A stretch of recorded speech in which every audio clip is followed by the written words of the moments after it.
શહેરમાં ભારે વરસાદ વચ્ચે સુરતીઓએ પોતાનો અનોખો ઉત્સાહ દર્શાવ્યો હતો। એક તરફ ધોધમાર પડતા વરસાદ અને બીજી બાજુ સુરતના લોકો ક્લીન સિટી ફિટ સુરતને નો ડ્રગ્સના સંદેશા સાથે મેરેથોનમાં ભાગ લેતા જોવા મળ્યા હતા। ભારે વરસાદ છતાં મેરેથોનમાં 3000થી વધુ લોકોએ ભાગ લીધો હતો। મેરેથોનમાં લોકોને પ્રોત્સાહિત કરવા બોલિવૂડ સ્ટાર શર્મન જોશી પણ હાજર રહ્યા હતા। વરસાદ અને કાદવ વચ્ચે શર્મન જોશીએ પણ સુરતીઓને પ્રોત્સાહિત કર્યા હતા। સુરત શહેરમાં ક્લીન સિટી ફિટ સુરત અને નો ડ્રગ્સના લોક સંદેશા સાથે મેરેથોનનું આયોજન કરવામાં આવ્યું હતું। જ્યારે સુરત શહેરના અઠવા લાઇન્સ વિસ્તાર ખાતે આવેલા પોલીસ પરેડ ગ્રાઉન્ડથી આ કાર્યક્રમની શરૂઆત કરવામાં આવી હતી। આ મેરેથોનમાં આશરે 3000થી પણ વધુ લોકો જોડાયા હતા। ભારે વરસાદ વચ્ચે પણ સુરતીઓએ આ મેરેથોનમાં ઉત્સાહભેર ભાગ લીધો હતો।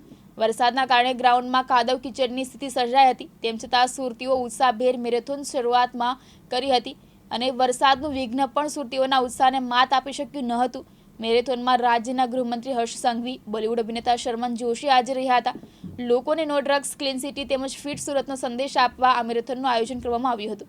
21, 10, 5 અને 3 કિલોમીટરના આ મેરેથોન બાળકોથી લઈ યુવાનો અને મોટી વયના લોકોએ અલગ અલગ કેટેગરીમાં ભાગ લીધો હતો।